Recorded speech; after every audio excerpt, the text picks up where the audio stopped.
Assalamualaikum warahmatullahi wabarakatuh. Kami dari kelompok 5 yang beranggotakan Ali Mukhtarom, Elina Fitriani Gustania, Ayu Agustin, Konita Nurrohmah, Titin Mariati, Siti Dewi Afriliani, dan Lauri Risdianti akan membahas tentang protozoa dari segi morfologi, karakteristik, dan spesies. Baik, langsung saja kita masuk ke materi yang pertama, yaitu morfologi protozoa. Ukuran dan bentuk protozoa sangat beragam. Beberapa berbentuk lonjong atau membola.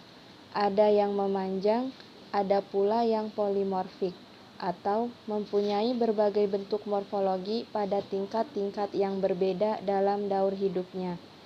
Beberapa protozoa berdiameter sekecil 1 mikrometer, yang lain seperti Amoeba proteus berukuran 600 mikrometer atau lebih.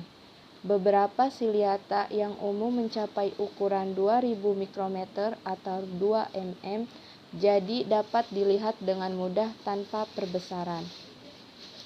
Protozoa merupakan sel tunggal yang memiliki alat gerak, yaitu ada yang berupa kaki semu atau pseudopodia, bulu getar atau silia, dan bulu cambuk atau flagel dengan sel itu sendiri. Namun, ada juga yang tidak bisa bergerak aktif. Berdasarkan alat gerak yang dipunyai dan mekanisme gerakan inilah, protozoa dikelompokkan ke dalam 4 kelas. Protozoa yang bergerak secara amoeboid dikelompokkan ke dalam Sarcodina, yang bergerak dengan flagela dimasukkan ke dalam Mastigopora. Yang bergerak dengan silia dikelompokkan ke dalam Ciliopora. Dan yang tidak dapat bergerak serat merupakan parasit hewan maupun manusia dikelompokkan ke dalam Sporozoa. Ada beberapa morfologi protozoa lainnya, di antaranya yaitu semua protozoa memiliki vakuola kontraktil. Protozoa dapat berada dalam bentuk vegetatif atau bentuk istirahat yang disebut dengan kista. Pada protozoa tidak memiliki dinding sel dan tidak mengandung selulosa atau kitin seperti pada jamur dan alga. Kebanyakan protozoa memiliki bentuk spesifik yang ditandai dengan fleksibilitas ektoplasma yang ada dalam membran sel.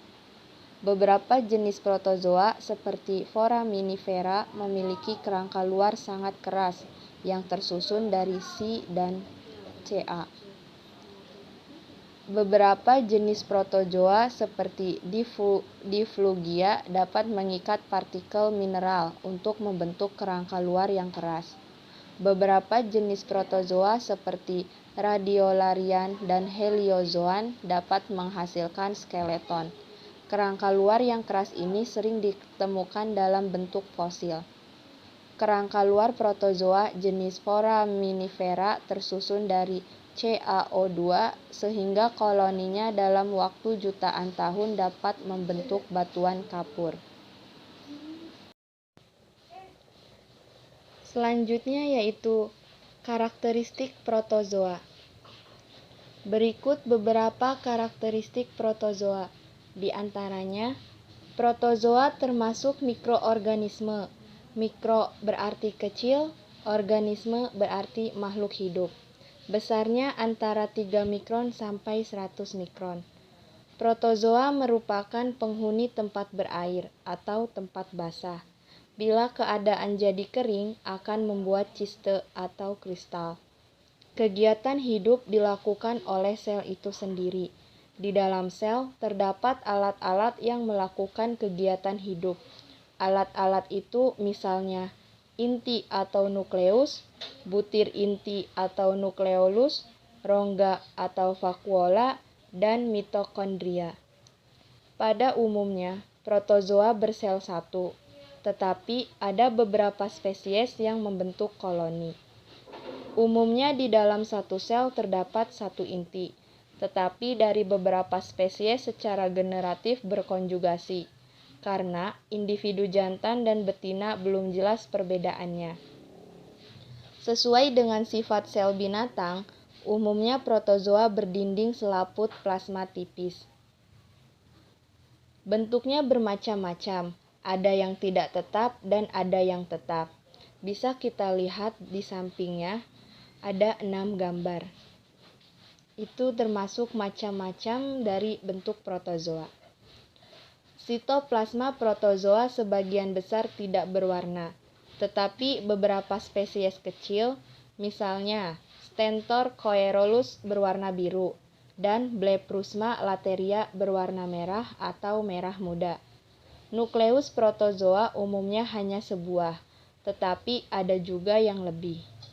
Vakuola yang terdapat dalam protozoa dapat dibedakan atas vakuola kontraktil, vakuola makanan, dan vakuola stasionari. Mitokondria terdapat dalam protozoa pada bagian yang melakukan pernafasan secara aerobik.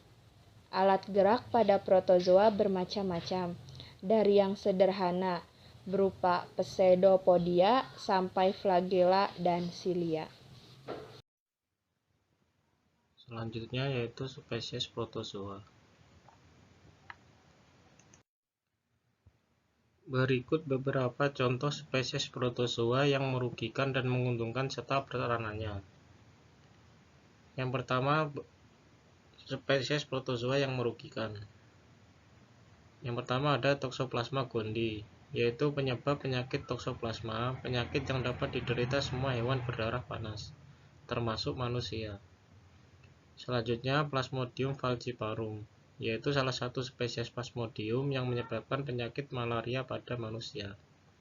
Selanjutnya Trypanosoma gambiense dan Trypanosoma rhodesiense, yaitu penyebab penyakit tidur, ditularkan kepada manusia melalui gigitan lalat sese. Selanjutnya Leishmania sp, yaitu penyebab penyakit kala-azar. Leishmaniasis visceral disebabkan oleh gigitan lalat pasir. Selanjutnya Trichomonas vaginalis, yaitu penyebab penyakit menular seksual, yaitu trichomoniasis, penyakit yang menyerang kemaluan wanita. Selanjutnya Entamoeba histolytica, yaitu penyebab penyakit yang menginfeksi usus disebut amoebiasis, dan amebiasis juga dapat menyebabkan penyakit disentri. Yang kedua yaitu spesies protozoa yang menguntungkan. Yang pertama ada Entamoeba coli, yaitu membantu pembusukan makanan pada pencernaan dan membentuk vitamin K.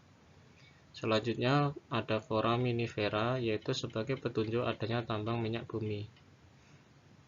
Selanjutnya Radiolaria, yaitu membentuk tanah radiolaria yang penting untuk bahan gosok.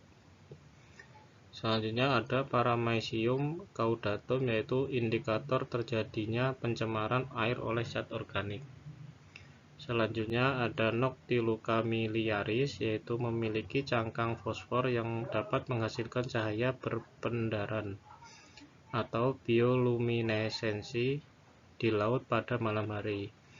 Yang terakhir ada Didinium, yaitu mengendalikan jumlah populasi Paramecium di ekosistem akuatik, dan masih banyak lagi spesies yang lain.